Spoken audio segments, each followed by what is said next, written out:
You're watching the Neverlanders After Midnight with Scott and Kristen Neverland.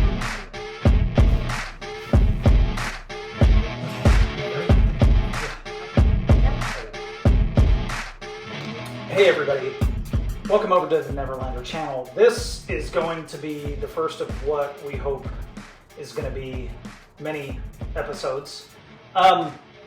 We came up with this idea to do what would be considered in the, I guess, opinion of most people, to be kind of a podcast format where we continue to engage in a way that we haven't yet on our channel. I mean, we've had some videos where we've been pretty raw and transparent about things.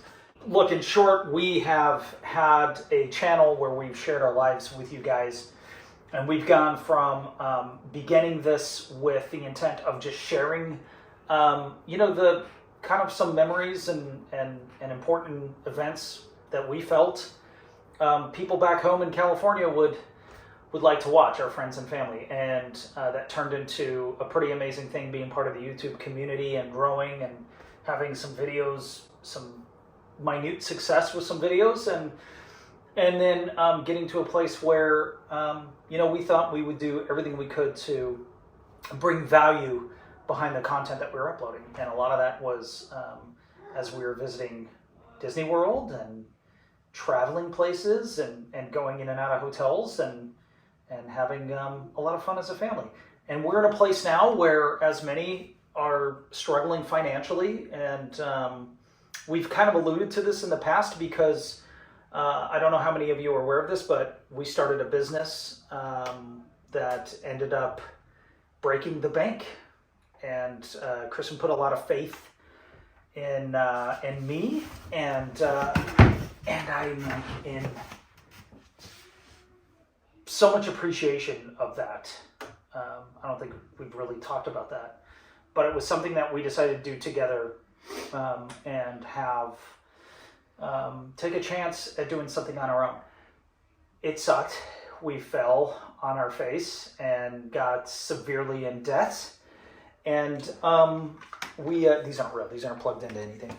We have been climbing out of a financial shit show ever since. So that's a really long opening just to say that we want to continue to do stuff that is where we feel like we're bringing value. And we thought if we did a podcast type environment, we can be extremely transparent and real with just who we are as a family.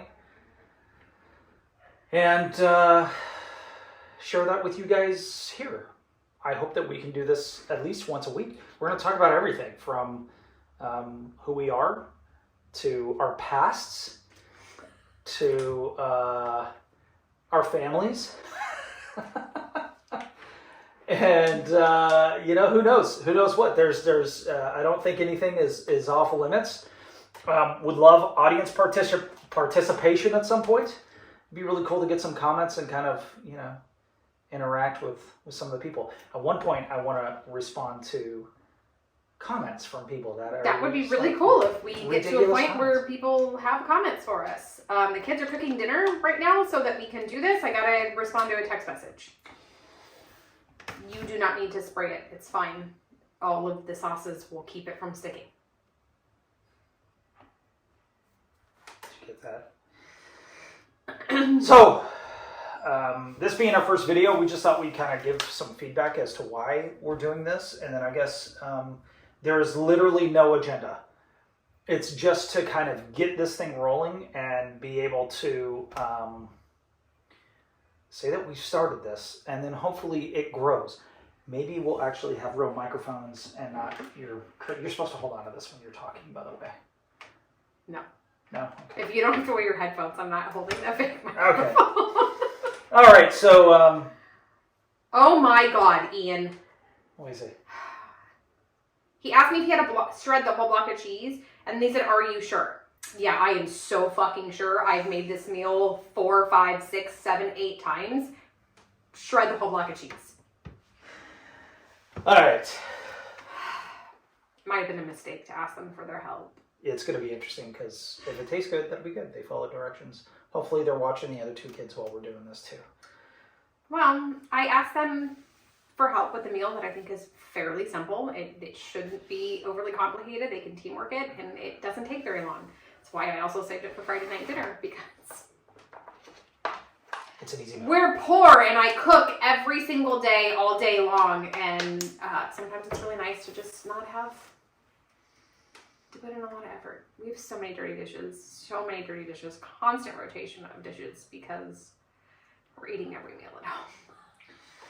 So, I think we've drilled the point home that, like, you know, it's a difficult season, and I think that there's a lot of people that are dealing with that too right now. The economy is shit. There definitely is. I mean, if you just take into consideration how much groceries are. Like, I literally have a panic attack every single time I go grocery shopping. I leave with my heart fluttering in my chest, and I feel super depressed because I know how challenging it is for me to feed our family of 6 on a very tight budget. And I'm like, I don't know how people who have even tighter budgets and larger families do it. Well, it's even more than that. It's, you know, like, we moved out of California for a reason back in 2013. I mean, there was an opportunity, but, you know, we had always talked about, you know, the schools and wanting to put ourselves into a situation where we can afford a house like we have now. And, you know, gosh, back in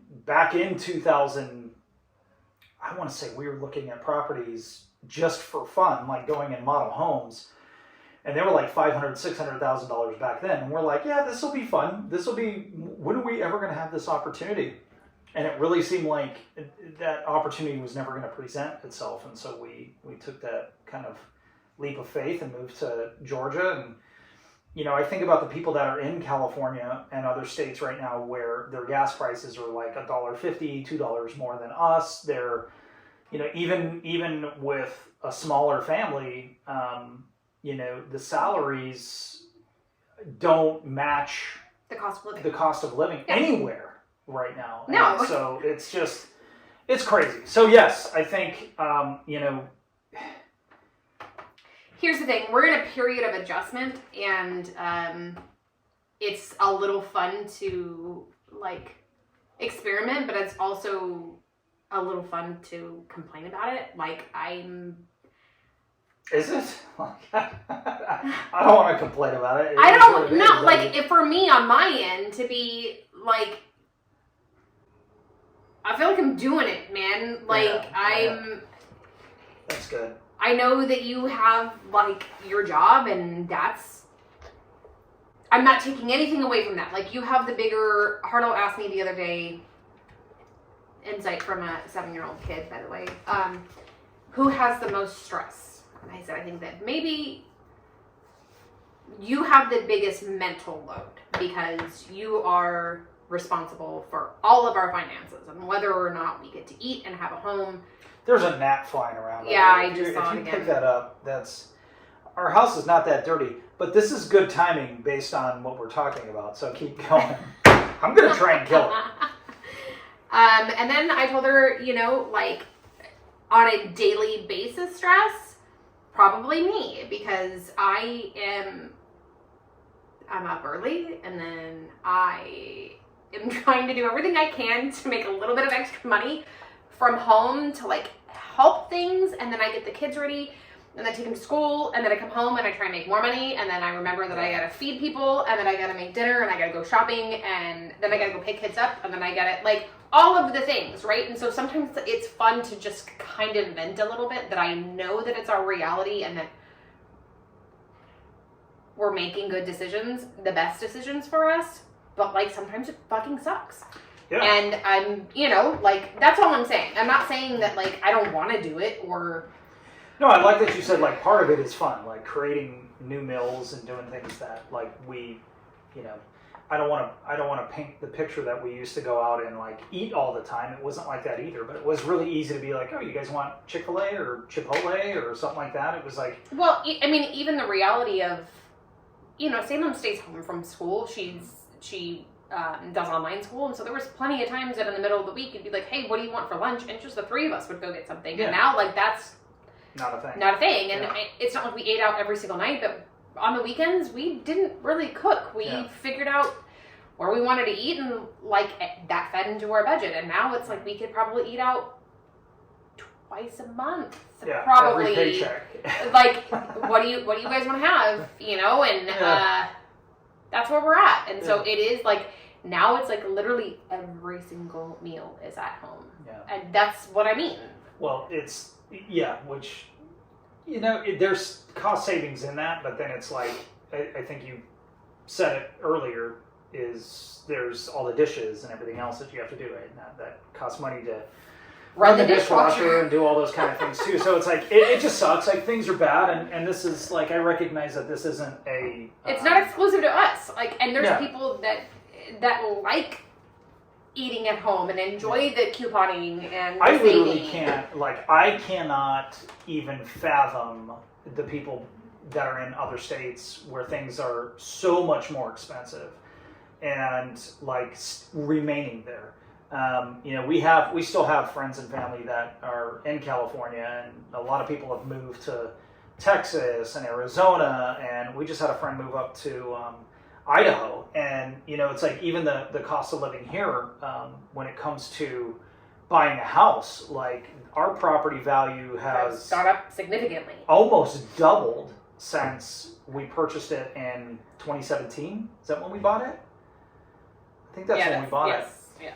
And so, it's like something has to give, and things just don't feel good for everybody. And so, I think if I could,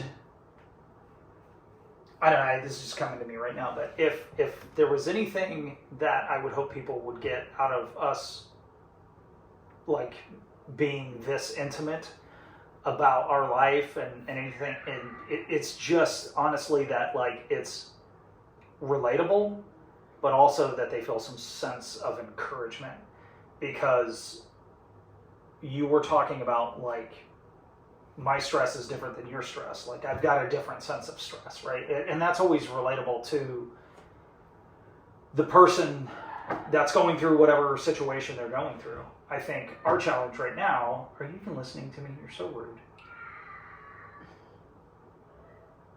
What is that? It picked up you saying that to me. It's probably a good moment, a good time for us to go to our sponsor. All of the sauce, everything, all of the sauce. All right. Our first sponsor today, our sponsor is Darth Vader socks. Darth Vader has burnt feet, but how do they smell? Well, now you can smell burnt toes and fill them with totally bad Vader smell. Everyone who worked on this product was high. Scott has a small wee. Thank you, Ian, for participating in today's upload. We appreciate you. I think the world of you, and clearly you have a sense of humor that mirrors that of your father, so I appreciate that.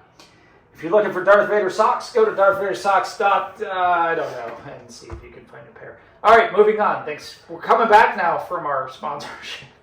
What time is it? How long have we been doing this for? It's 6:05, so dinner's not even in the oven yet, and you're not going to get to eat before you guys are going to get to eat. All right, so a couple things that we've continued to do through this is create an environment where the kids feel safe. We try not to talk frequently about our finances around them. Yes, we're surviving. Yes, like things are fine. But Ian is still going to the dojo, which was important to us for a multitude of reasons. But he is a high red belt, which is crazy impressive because he's going to be, I don't know if there's a high red or not. It's black red. Is it black red? Yeah, or red black, something. Yeah. The bottom line is that I don't want our kids to lose anything because we failed. I don't think it's. I didn't get to do a lot when I was a kid. In fact, anything that I asked for extracurricular, there's never money for it. I didn't get to do it. And so, like, he's so close to achieving black belt. I don't want to take that away from him right now. So again, that's one of the reasons why,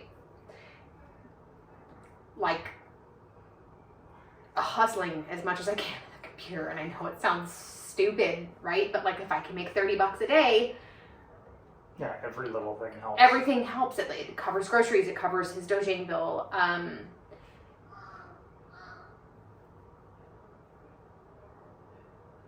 No crying on these podcasts. Okay. It sucks. It's so. I think that's. I think that, like, every parent wants their kids to have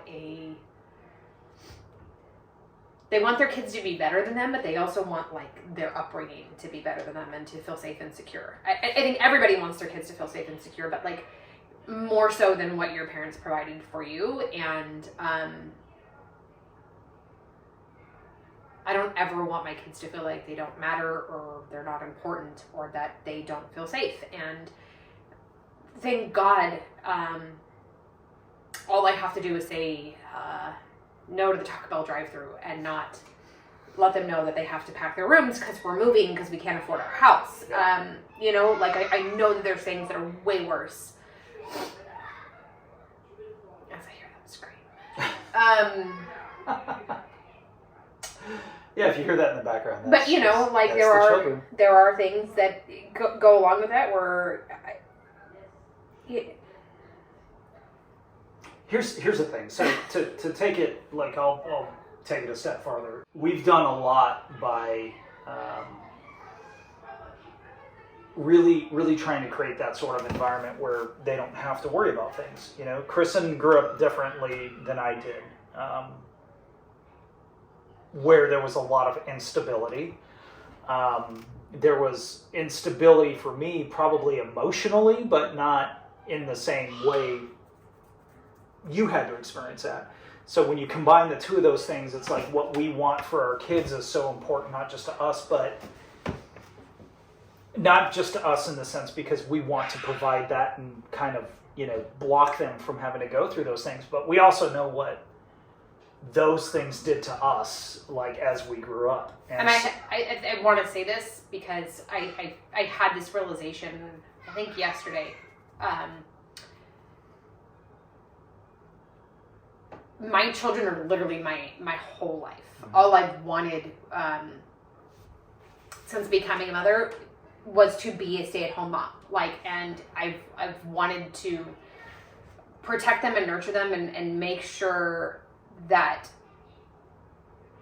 if something goes wrong, it's on us and not a stranger or anything else.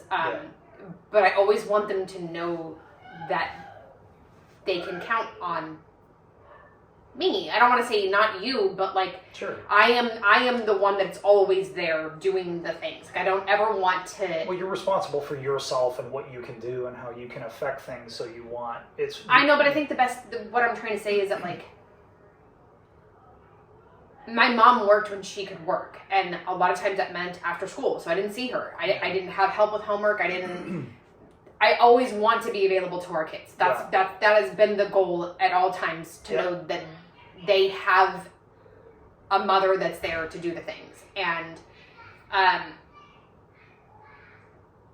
that's why it's such a big deal to me to take several steps back in what we were doing as parents with them, because if this is my job, this is my goal, my focus, what I want to achieve in life, and I'm not doing it to the ability that they've gotten used to, and, like, a quality that we set, a standard. Yeah, the standard you set, sure. I do feel like I am failing, and I don't feel like there's any other options. Like, when people are like, just go X, Y, and Z, I'm like, but they're A, B, and C. Like, they're first, and so, like, it's just a struggle. It's really, really hard to brush it off and be like, I don't know. Everybody has different expectations and what their non-negotiables are, and, like, my non-negotiable 100% is my kids. And like... Yeah, I mean, that's actually what I was going to say a minute ago was just, like through COVID when, we've talked about this, when there were announcements that there was going to be lockdowns and we didn't know how long exactly that was going to look. I mean, the one thing we did is we went out and we got a boat and it was because, we can be together as a family on the lake. And I can hear people in my head like, like, oh, that was a dumb, you shouldn't have done that. You guys are in a financial situation. Well, look where you're at now, right? Like everybody has something to say about that. But in the moment, it was like, it was the right decision because, yeah, absolutely, we could afford it. And it's part of our budget right now. But would we be in a better place without it? Yeah, absolutely. But there's actually been several times, we've even vlogged about it, where we've listed the boat for sale. And then we've pulled it. We've been like, but this is something that we do together as a family. And that aligns with what you're saying about, the importance of creating an environment that feels safe to our kids. Yeah, they would absolutely know that if we sold the boat, that things were not going well. They're smart enough too, where they would understand. Well, they would absolutely understand because we've had conversations with them the times that we put the boat up for sale. And let's be clear, we haven't pulled the boat because we decided not to sell it. We've also pulled the boat because we haven't gotten any legitimate offers on it. Yeah. And I did get a handful of scam bullshit. And if I'm being honest, faith is a huge part of our foundation. And when I have prayed and I have said, these are the things that are really important to me, I feel like God has honored those things. Even if it feels like we're drowning in that moment. And one of those things has been, I don't want to sell the boat because it isn't just something that we do. It represents a lot of our family and our values and putting us first and putting our kids first. Sure. And so there's a little part of me, a big part of me that is like, God didn't let the boat sell because right now we're affording it. And it's hard to let go of the things that are important to you, right? And that also, that kind of brings it full circle back to having that instability and going through childhood where it was like, you don't know where you're going to live next month or next year or whatever that looks like. And so anytime that you start to take things away, it starts to create a similar environment where it's like, I used to have that, now I don't. And there's been other things. I mean, there's been things that we've had to give up. And, I was doing martial arts with Ian, and I have a very hard time even taking him to martial arts and sitting in the building because I want to get on the mat with everybody. I miss that. But that's $120 a month that we save. And so where we can make adjustments on our side, we've done so. We've done so. We don't have a gardener anymore. I don't subscribe to Etsy anymore. I don't. These are all first world problems. I know they're first world problems, but at the same time, it's the reality. It's the reality of it.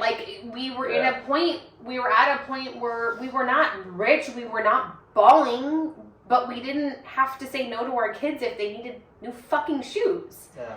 Or if they wanted to go see a movie. We had the disposable income to at least do those things, and we are not in that position anymore. Yeah. And so the point is what do you do? What do you sacrifice, and how do you get through this season? And I think that's the thing that's important, kind of to bring things to a close is everything is a season, and we've gone through things. It's been much worse. There was this just came to the top of my mind right now. It's like when Salem was born and we had Christmas, and it was like people were buying us gifts because we couldn't afford them. I mean, there were times where people were, family was paying for our bills and helping us. There were so many times where your dad fronted something, your mom fronted something, my dad helped with a car. I mean, there's these are seasons that everybody goes through, and I don't think anybody should look at where we're at right now as you know, if you're in a situation that's as difficult as ours, if you feel like it's worse, if you feel like it's better, if you feel like it just sucks in general, because I know everybody's making adjustments. Like everybody's had to. People are literally making decisions to go, do I eat this meal or do I pay my electricity bill? Yeah, do I pay my mortgage or do I pay my car note? Like, Don't get me wrong, like there's things that we've done too, like the examples we're giving. I think people will look at that and go like, oh, but at least they're not here, right? Because everybody's situation is different. It's relative to them. Yes, people are in worse situations. Yeah, and I'm not pointing fingers and I'm not comparing apples to apples. I think that like ultimately what I want for everyone is their own level of happiness. My happiness is not the same as Sally's down the street, and it's not the same as Joe up the street. Like, we actually have a Sally down the street. I have a Sally next door, actually. Yeah, we don't have a Joe though. We have a Joe. He's up the street. He's John's dad. Oh, okay, yeah. Anyway, what I think is beautiful is not the same thing. Right. Everybody's level of happy. I just want everybody to feel happy and comforted, and I don't want comparison, and I don't. This is why it sucks for us, because this is what we want, and this is where we're at. And if you tell me that your situation sucks, I'm gonna believe you. If you tell me that you're happy, I'm gonna believe you, because your level of happiness and security is dependent upon who you are, not on who I am and what I think. And I wish everybody could just accept that, because I know that there's people that are going to be like, there always is. There's always, and maybe not. Like our videos lately, and this has actually been a frustration for me. Like we intentionally took the month of June off, and I started uploading those shorts, and like the shorts take no time to do, and like those were getting 5,000 views versus like this type of content where it takes an effort to edit. I'm thinking about our Disney stuff, like that could take 2 or 3 hours to put together, and it'll get 50 views. It'll get 50 views. So this might get like 10. This might get 1,000. Who knows? But the bottom line is, I want to continue to engage with not just the people that have supported our channel and friends and family, but new people too. Like, the world is a very, I don't want to say it's a scary place. Yeah, it's scary for some people. There are definitely some things that are scary about it, but the world in general, even before it's ugly. The economy, it's ugly and it's mean, and people need to know that there's a place that they can go to where they feel safe.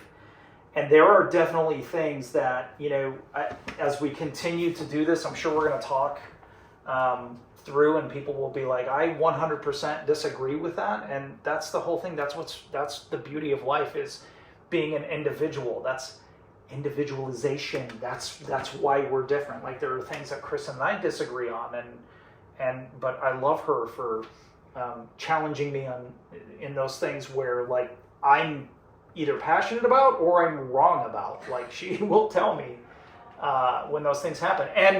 And so, in closing, I think that moving forward, I want to do everything I can to be as just genuine and true to who we are, and no holding back. And there doesn't need to be any, if you end up subscribing because of these videos, or you end up watching and you feel like there are some things that you don't agree with, 100% totally cool to leave comments and let us know. But just don't talk shit about my kids, because I'll fuck your shit up. Yeah, Kristen's pretty serious about that stuff. That's why we got Ian learning martial arts, because he's got to protect himself from his mom sometimes. Yeah, look, I used to end our vlogs all the time by saying, like, go do something nice for somebody, like love on one another, smile at somebody, do something, for a stranger that you wouldn't normally do. And I think that's applicable here too. But can I share something like good, positive? Sure. Let's end on that. Corbin's crying. So if you know me, follow me on any of the other socials, and even just watch the one vlog where I talked about it briefly, that I set a goal for myself to read 52 books in the year of 2023. Today is September 8th, and I finished my 52nd book today. I haven't read 52 books in my life. So I did it. I'm going to keep going. I've got I got 7 books downstairs. I got one over there that I got to read. So if you want to follow Kristen on TikTok and see some of that, I don't even know what's the name of your channel. Kristen Neverlander. Oh, that's original. Very creative. All right, love you guys. Be good, and listen. Leave some feedback and let us know if there's things. I've asked for this in the past and we didn't get any engagement, so I almost am hesitant to do this. But hopefully, this new format, people will actually go, hey, I would love to know this about you guys. Like, what are your thoughts on this? Again, open book. I've got no shame. Sometimes that's embarrassing to Kristen and my kids, but I would love to just again be open, transparent, raw, and have fun while we're doing it. So, you good? High five. High five. Goodbye. That was a good one. All right. Love you guys. See you. Okay, bye.